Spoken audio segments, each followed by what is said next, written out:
இனிமே கண்ணை மூடிட்டு கடலை எண்ணெய் வாங்கலாம்.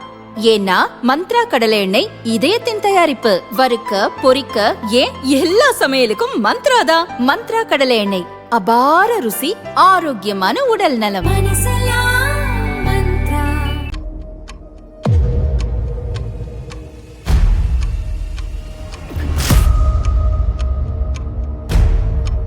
தென்னிந்திய நயாகரா என அழைக்கப்படுகிறது ஒகேனக்கல் காவிரி அருவி. வழக்கத்துக்கு மாறாக இம்முறை வெயில் காலத்துக்கு முன்பே வறண்டு பெரிய பாறைகளாக காட்சியளிக்கிறது. அடிக்கும் வெயிலுக்கு குதூகலமாய் குளியல் போட உள்ளூர், வெளியூர், வெளிமாநிலம் என பலர் இங்கு படையெடுப்பர்.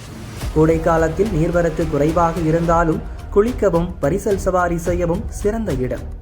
ஆனால் போதிய நீர்வரத்தின்றி ஒகேனக்கல் சுற்றுலா தலமே இப்போது வெறிச்சோடி உள்ளது. ஆண்டுதோறும் இங்கு சீசன் நேரத்தில் லட்சக்கணக்கான மக்கள் குவிகின்றனர்.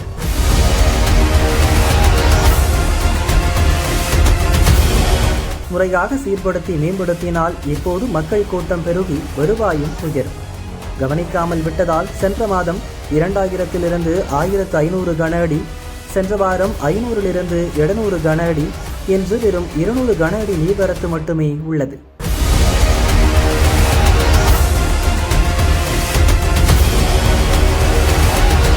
நாளுக்கு நாள் நீர்வரத்து குறைந்து அருவியே வற்றி போனதால் வியாபாரிகளின் வாழ்க்கையும் பரிதாப நிலைக்கு தள்ளப்பட்டுள்ளது. அருவியை நம்பி வாழும் ஹோட்டல்கள், ரிசார்ட்டுகள், சாலையோர விற்பனையாளர்கள் உள்ளிட்ட 500க்கும் அதிகமான குடும்பங்கள் கண்கலங்கி நிற்கின்றன.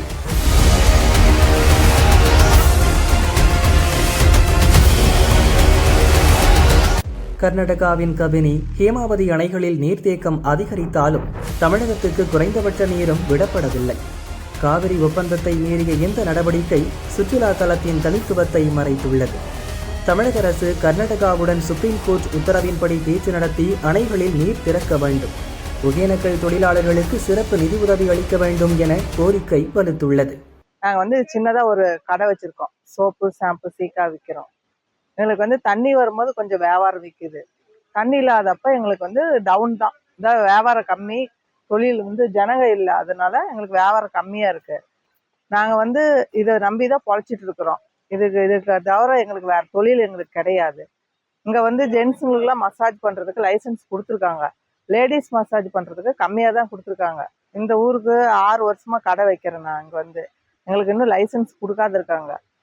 எங்களுக்கும் ஒரு லைசன்ஸ் கொடுத்தாங்கன்னா நாங்களும் கொஞ்சம் மசாஜ் பண்ணி கொஞ்சம் வருமானத்தை அதிகப்படுத்திக்குவோம். இதுல வர வருமானம் எங்களுக்கு பத்த மாட்டேங்குது குடும்பம் நடத்துறதுக்கு.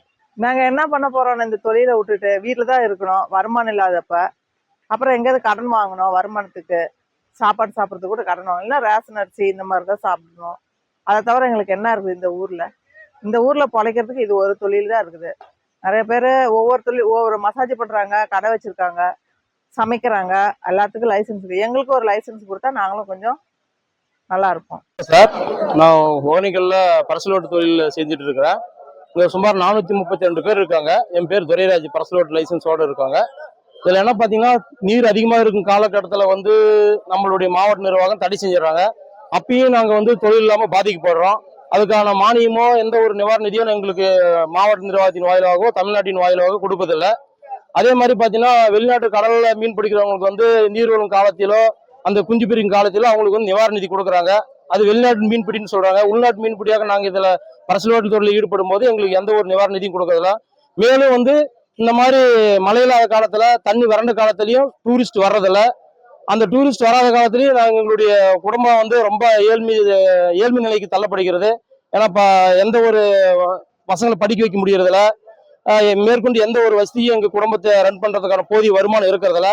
அந்த டைம்லயும் டூரிஸ்ட் குறைவாக இருக்கிறதுனால எங்களுக்கு மாவட்ட நிர்வாகமும் சரி, தமிழக அரசும் சரி எந்த ஒரு நிவாரண நிதியும் கொடுக்கறதில்ல.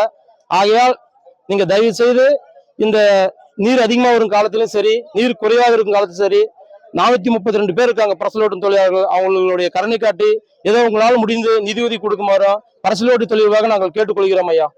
அங்கிருந்து வர முடியாது, ஒரு தரப்பட மாதிரி நீங்க பண்ணி கொடுங்க. பண்ணி கொடுத்து இந்த மாதிரி நீங்க ஒரு பிளாஸ்டிக்கோ ஒரு குப்பையை போடக்கூடாதுன்னு சொல்லிட்டு நீங்க இது மாதிரி பண்ணலாம். ஆனா எந்த ஒரு அரசாங்க பொறுத்தவரைக்கும் எந்த நடவடிக்கையும் எடுக்குமே கிடையாது. இதனால வரைக்கும் எந்த நடவடிக்கை எடுக்கிறது. நீங்க அப்படியே ப்ராப்பரா ஏதாவது பண்ணீங்க அப்படின்னா, இன்னைக்கு ஒகேனக்கல் ஊட்டி கொடைக்கானல் மாதிரி தருமபுரியில ஒகேனக்கல்ன்றது ஒரு சுற்றுலாத்தலன்றது பாத்தீங்கன்னா ஊட்டி கொடைக்கானலை தாண்டி ஒகேனக்கல்ன்றது அது மேம்பட்ட ஒரு பகுதி, பொதுமக்களால அங்கீகரிக்கப்பட்ட பகுதி அப்படின்ற மாதிரி வந்து அது வந்து ஃபர்ஸ்ட் லீடிங்கில் இருக்கும். ஆனா அந்த மாதிரி ஒரு இதுக்கு எடுத்துட்டு போகலாம். ஆனா நீங்க எடுத்துட்டு போறதுக்கான ஒரு வாய்ப்பு கொடுக்கறது அரசாங்கம் பொறுத்த வரைக்கும் நாங்க கேட்டுக்கிட்டே தான் இருக்கோம். நீங்க வந்து இன்னைக்கு நாளைக்கு இன்னைக்கெல்லாம் இழுத்துருக்கீங்க தவிர அது வந்து சரிப்படுத்த மாட்டீங்க.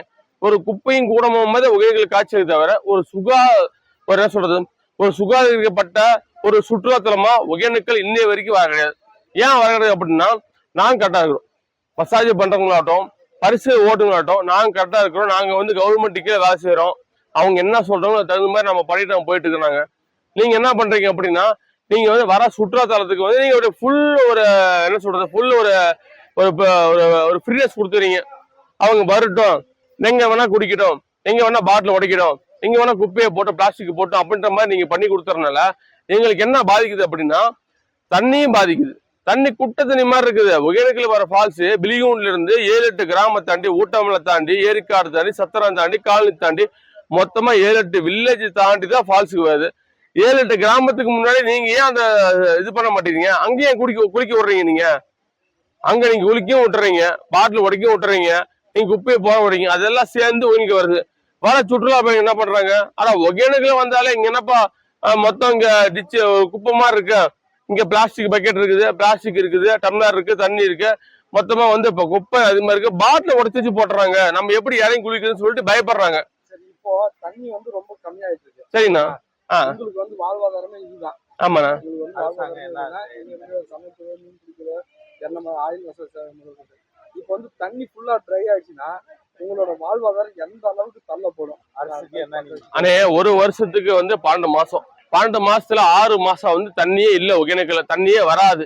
ஏன்னா வந்து கர்நாடகாவில் தண்ணி எடுத்துட்டோம்னா மட்டும்தான் தண்ணி. ஏன்னா நம்ம கர்நாடகாவில் இருக்கிற டேம்ல தண்ணி எடுத்துட்டா மட்டும்தான் அது வந்து தண்ணி வந்து ஒகேனக்கல்ல ஸ்டார்ட் ஆகி மேட்டூர் போய் அமையுது. மேட்டூர்ல இருந்து மட்டும்தான் தண்ணி டிவைட் ஆகி போய் திருச்சி, கரூர், திண்டுக்கல் அப்படின்னு சொல்லிட்டு டிவைட் ஆகி போக தவிர இங்க ஒகேனக்கலுக்கு தாண்டி எந்த ஒரு டேமும் கிடையாது. கர்நாடகா மட்டும்தான் டேம் இருக்குது.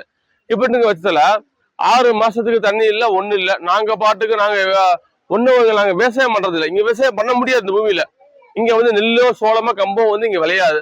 இப்ப நாங்க தண்ணி நம்பி மட்டும் தான் வாழ்றோம். 6 மாசத்துக்கு உழைப்பு, 6 மாசத்துக்கு ஒண்ணும் இல்ல. ஒண்ணுன்ற பட்சம் நீங்க வந்து கவர்மெண்ட் மூலியமா ஒரு அரசாங்கத்துல இருந்து நாங்க வந்து கவர்மெண்ட்டுக்குள்ள வேலை செய்யறோம் அப்படின்ற பட்சத்துல 6 மாசம் உழைக்கிறாங்க. 6 மாசத்துக்கு பென்ஷன் மாதிரியோ ஏதோ ஒரு ஓய்வூதிய மாதிரியோ ஏதாவது ஒண்ணு நான் சொல்றேன்னா ஏதாவது ஒண்ணு நீங்க வந்து மாசம் வந்து ஒரு ரேஷன் கார்டுக்கு ஒரு அமௌண்ட், சம் அமௌண்ட், ஏதோ ஒரு அமௌண்ட் அவங்க குடும்ப வாழ்வாதாரத்துக்கு என்ன பண்ணுவோம் அது பண்ண முடியலீங்க. அதையுமே பண்றதுல எப்படி? ஒகேனக்கல் இருக்கிறத பொறுத்த வரைக்கும் பாத்தீங்கன்னா 6 மாசம் தண்ணி இல்ல, ஒண்ணு இல்ல. நாங்க என்ன பண்ணுவோம்? கடன் வாங்குவோம். இருக்கிற வாப்பனா கடன் வாங்குவோம். ஒரு 10,000 ரூபாய் கடன் வாங்குவோம். கணக்கு 10,000 ரூபாயில இருந்து 1 லட்சம் கடன் வாங்குவோம். கடனை வாங்கி சாப்பிட்டுக்குவோம். அடுத்த 6 மாசத்துக்கு தண்ணி வந்ததுக்கு அப்புறமேட்டு தண்ணி அந்த கடனை வந்து சம்பாதிச்சு அந்த கடனை வந்து திரும்ப கட்டுவோம். இதுதான் எங்க வாழ்க்கை. 6 மாசம் கடன் வாங்குவோம், 6 மாசம் கடனை திருப்பி கட்டுவோம். இப்படியே போயிட்டு இருந்தோம் அப்படின்னா எங்களோட வாழ்க்கை யார் பாக்குறது? அரசாங்கத்தை நீங்க இருக்கீங்களா? நீங்க இருந்து எங்களுக்கு வாழ்வாதாரம், நாங்க உங்களுக்கு ஓட்டு போட்டு ஜெயிக்க வைக்கிறோம். எங்களோட ஓட்டுன்றது உங்களுக்கு தேவைப்படுது. நாங்க எல்லாம் பண்றோம், முடிக்கிறோம். எங்களுக்கு என்ன ஒண்ணா, எங்களுக்கு வந்து நீங்க சும்மா இலவசமா தர தேவையில்லை. இலவசமா அரிசி கொடுக்க தேவையில்லை, பருப்பு கொடுக்க தேவையில்லை, பணம் கொடுக்க தேவை, எந்த ஒரு இலவசமான ஒரு இதுவுமே எனக்கு தேவையில்லை. எங்களுக்கு என்ன வாழ்வாதாரத்தை மேம்படுத்துறதுக்கு ஒரு வாழ்க்கை. இதுவும் இல்லாம ஒகேனக்கல்ல லைசன்ஸ் இல்லாம கிட்டத்தட்ட அது ஒரு 200 பேர் 300 பேர் இருக்கிறாங்க. அந்த லைசன்ஸ் இல்லாதவங்களுக்கு ஒரு லைசன்ஸை ஏற்படுத்தி கொடுத்துட்டு லைசன்ஸ் இருக்கவங்களும் ரினியூல் பண்ண முடியல. லைசன்ஸ் இருக்கவங்களுக்கும் அது எக்ஸ்பைரி ஆகி கிட்டத்தட்ட 10 வருஷம் ஆயிடுச்சு. லைசன்ஸ் இருக்கவங்களுக்கும் எக்ஸ்பைரி ஆகி 10 வருஷம் ஆயிடுச்சு. லைசன்ஸ் புதுசா வாங்குறவங்களும் லைசன்ஸ் தரது இல்லை. ரெண்டுமே ஈக்குவல் பண்ணி லைசன்ஸ் எக்ஸ்பைரி ஆனவங்களுக்கு புது லைசன்ஸோ, மெடிக்கல் செக்கப்போ, பிசிக்கல் செக்கப்போ எடுத்துருங்க. நீங்க லைசன்ஸ் புதுசா அப்ளை பண்றவங்களுக்கும் அப்பா இறந்துருப்பாங்க, அவங்களுக்கு லைசன்ஸ் கொடுக்கணும். பிடிக்கணும் உங்க கணிப்புல இங்க எப்படி கொள்கை வச்சிருக்கீங்களோ, எப்படி கோட்பாடு வச்சிருக்கீங்க எனக்கு தெரியல. அது மாதிரி உங்களுக்கு என்ன ஒரு நார்மலா ஒரு குரூப் 4 BA எழுது அப்படின்னா அவனுக்கு என்ன குவாலிஃபிகேஷன்? 10th குவாலிஃபிகேஷன் அவன் படிச்சிருக்கணும். அதுக்கப்புறமேட்டு அவன் பிசிக்கல் எக்ஸாம் பாஸ் பண்ணிக்கணும். இப்படிதான் குவாலிஃபிகேஷன். அது மாதிரி மசாஜ் லைசன்ஸ் இல்லாதவங்க 250 பேர் இருக்கிறாங்க. அதுக்கு தகுந்த மாதிரி நீங்க ஒரு எக்ஸாம் வைங்க, நீங்க பிசிக்கல் செக்அப் பண்ணுங்க, நீங்க எல்லாமே பண்ணுங்க, எக்ஸ்பீரியன்ஸ் மேட்ச் பண்ணுங்க, எல்லாம் பண்ணிட்டு லைசன்ஸ் எக்ஸ்பைரி ஆகி இருக்கிற லைசன்ஸ் 10 வருஷம் ஆகி போயிடுச்சு. அவங்களுக்கு எல்லாமே லைசன்ஸ் புதுசா கொடுங்க. பாதி பேர் செத்தே போயிட்டாங்க ஒகேனக்கல்ல. யாருக்குமே லைசன்ஸ் இன்ன வரைக்கும் நீங்க கொடுக்கணும்னு சொல்லிட்டு நீங்க பாக்குறதே இல்லையா? அதெல்லாம் பார்த்து விட்டு கிளாரிபிகேஷன் பண்ணி புதுசா கொடுத்து புதுசா மேம்படுத்துங்க. என்ன போயிடுச்சு இல்ல பிறந்தது இருந்துங்க எண்ணெய் தேய்க்கிற தொழில் தான் எனக்கு இருக்குதுங்க. மசாஜி தான் எங்கள் அப்பா காலத்துலேருந்து எங்கள் அப்பா கற்றுக் கொடுத்ததுலேருந்து எனக்கு இந்த தொழில் தான் செய்கிறேங்க ஐயா. வெறும் 50 வயசா இருந்து மதிச்சு போட்டு தான் பிழைக்கிறேன். படிக்காதவன் நான், இந்த எதுவும் தெரியாது. இதை தொழில் விட்டால் வேறு வழி இல்லைங்க. இங்கே அவ்வளோதாங்க, வேறு என்ன பண்ணுறது? இந்த தொழிலை எங்கள் அப்பா கற்றுக் கொடுத்தது. வேறு எந்த தொழிலும் நான் போகிறதில்ல. மீன் பிடிக்க தெரிறதில்ல, பர்ஸ் ஓட்ட தெரிறதில்ல, எதுக்கு நான் போகிறதில்லைங்க. எண்ணெய் தேய்க்கிற தொழில் ஏதாவது காலைல வந்து சாயங்காலம் வரைக்கும் சேர்த்துட்டு ஏதாவது கிடைச்சதை வீட்டு குடும்பத்தை போய் பிள்ளைங்களுக்கு பேரமாருக்கு ஏதாவது 10 கொடுத்துக்கிட்டு குடிச்சிக்கிட்டு இதுதான் இருக்கிறேன் ஐயா. வேறு எந்த வருமானம் எனக்கு இல்லை. இந்த ஒன்று தான் எனக்கு வருமானமே. 500 பேருக்கு மசாஜிக்கார ஆளுங்க. எங்களுக்கு இந்த தொழில் விட்டால் வேறு எந்த தொழில் இல்லைங்க. அவ்வளோதாங்க ஐயா. சொல்லுங்கள். இதான் வந்து டூரிஸ்ட் ஏரியா வந்தால் ஏதோ அவங்க வந்து வந்தாங்கன்னா தான் 10 சம்பாதிக்க முடியுதுங்க. இல்லைன்னா அதுவும் இல்லை. கூட்டம் தண்ணி ரொம்ப டவுன் ஆகிடுச்சு. தண்ணி இல்லை. என்ன நல்லா மழை பெஞ்சு கர்நாடகா பக்கம் மழை பெஞ்சு மைசூர் தண்ணி அவன் திறந்து விட்டால் தான் எங்கள் தண்ணி எங்களுக்கு சாப்பாட்டுக்கு வழி. அது இப்படி கம்மியாக இருக்குது. இந்த மாதிரி இருக்கும்போது ஒன்றும் இல்லைங்க. ஏதோ 1 2 போடுறேங்க. ஏதாவது குடும்பத்தை நடத்திட்டு போகிறேங்க ஐயா. அவ்வளோதான், வேறு ஒன்றும் இல்லை.